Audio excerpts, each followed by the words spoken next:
l'objectif c'était quand même de la finir. Moi je pensais vraiment arriver à la fin, mais genre à la ramasse, et puis au final non, donc tant mieux quoi. Et puis bah non, vivement la prochaine course.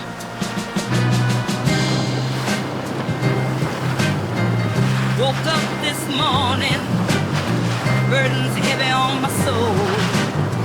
Troubles knocking at my door, but I won't lose control. Got no silver in my pocket, no gold to claim, but I'll keep on praying in Jesus' name.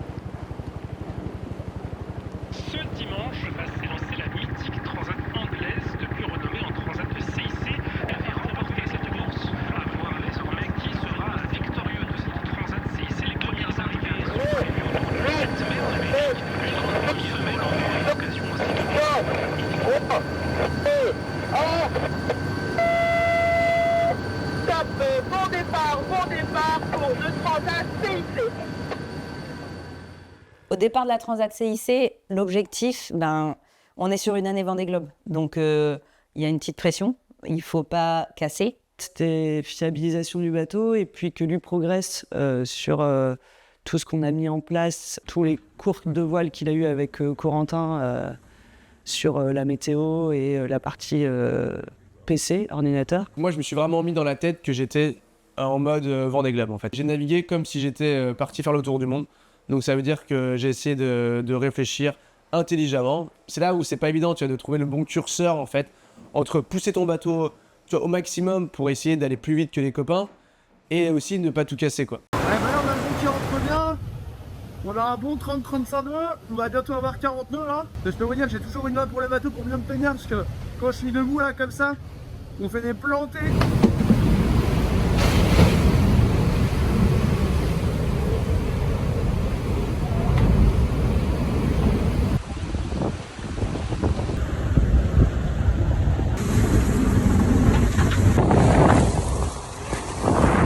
Je pense que ça va être la première traversée où je vais prendre du bois.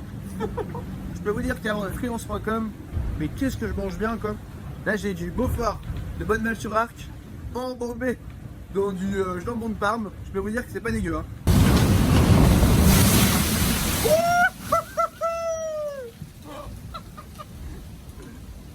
On savait que ça allait être une course compliquée. Elle arrivait tôt dans la saison, c'était la première de l'année. Tu partais contre les vents, contre les courants. Deuxième bateau à dérive, c'est top pour la génération du bateau, c'est super. Après, il n'y avait pas nos concurrents directs qui avaient abandonné pour des problèmes techniques. Le bateau est un petit peu handicapé par sa vitesse par rapport à certains autres bateaux. Mais en trajectoire, c'est vraiment très très bien fait. Il va très logiquement au bon endroit, on va dire, avec une vitesse en fait qui est pas si mauvaise, puisque par exemple, il s'est battu pendant 3 jours. Juste à l'arrivée de la course pour garder sa place. Sur la fin, il s'est tiré la bourre avec Violette d'Orange. Les 48 heures avant la ligne d'arrivée, c'était la battle, quoi. On parle souvent dans le Figaro du rythme Figaro, c'est-à-dire de pas beaucoup dormir et de s'arracher en permanence, quoi. C'est ce rythme de figariste que lui a pris au dernier moment, enfin dans les 3 derniers jours, et je trouve ça positif, quoi. C'est un bon sprinter, ouais. Et moi, ce qui est rassurant, c'est de me dire que ce bateau, il a fait plusieurs Vendée Globe. Et moi, j'avais besoin de le voir de mes propres yeux, de le sentir de mes mains, de me dire que voilà, qu'il n'y a rien qui va casser, quoi, que c'est dur qu'on peut taper dedans, quoi. Ok, regardez quoi. Eh ben écoutez, non, Transat trop bien passé, très content du résultat, très content du bateau, l'équipe a fait un taf de ouf. Je me sens vraiment en confiance, je sens que je progresse, clairement.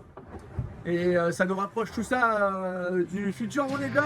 Et ça tombe bien parce que j'ai envie de me barrer faire le tour du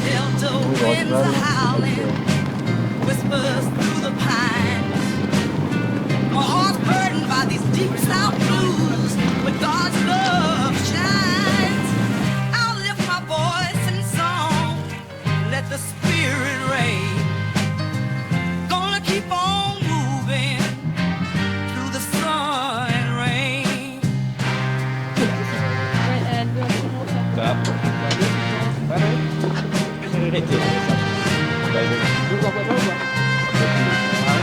My man, he's gone.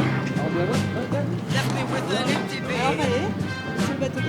But I'll find strength in the word where true love spread. In the shelter of his Allez, va vers le lu. arms, I'll find my Regarde, allez. let the Holy Spirit guide.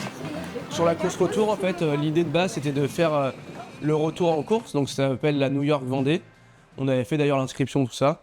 Et après réflexion, je me suis dit, mais non, mais c'est pas une bonne idée pour moi de revenir en solo. Guirec, tout seul en mer, il se connaît. Il y a pas.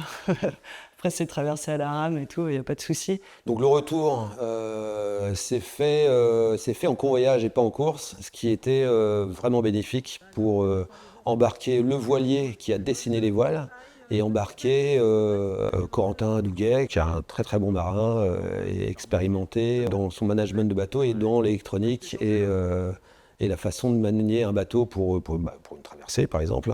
Il est très bon aussi sur la technique. Tu vois, sur le réglage des voiles, et puis on devait bosser sur la select. La select, c'est quoi? C'est de savoir avoir la bonne config de voile en fonction de l'état de la mer, de la force du vent, de l'orientation des vagues, tout ça. Ouais, comment ça va en bas là? Après, moi, j'avais un autre objectif, c'était tester tout le matériel de spare pour le Vendée Globe. Le matériel de spare, c'est ce qu'on a en plus au cas où ça casse. Tout ça, il l'avait sur la course et moi, je les ai utilisés en navigation pour voir que tout marche bien. Donc, les lignes de pilote différentes, les capteurs différents, les compas qu'on va avoir dans le sud, tout le matériel qu'on a à bord, quoi. Bah voilà, ça, c'est des projets qui se font pas à l'arrache, quoi. Et ça prend du temps. Donc voilà, pour le coup, là, voilà, je me félicite. Mon équipe et moi, on a vraiment fait des choses dans l'ordre. Et on sera au top du top le jour du départ, quoi. prendre quoi là-dedans? Ciao man. Merci hein. Vas-y, bah c'est moi qui vais rester à Provence du coup. Ah ouais, c'est sympa d'avoir fait. Bah écoute, avec plaisir, c'est vraiment. Mais bon, on a fait quelques petits points sympas quand même. Ah, 21, 22 nœuds, c'est correct. Hein. Ah, c'est bien. Merci à toi en tout cas. Ah non, non, les petits pieds quoi. Bon, sympa. Ouais. Toujours prêt à se mouiller quoi. C'est clair. Même à l'arrivée, quoi. Ozen, moi je passerai vous voir lundi. Ok. Et voilà. Merci beaucoup. Voilà. Sympa. Tu nous enverras une photo quand t'es tout propre. Hein, My heart's burdened by these deep south carrément, je te fais ça, ouais. blues, but God's love shines.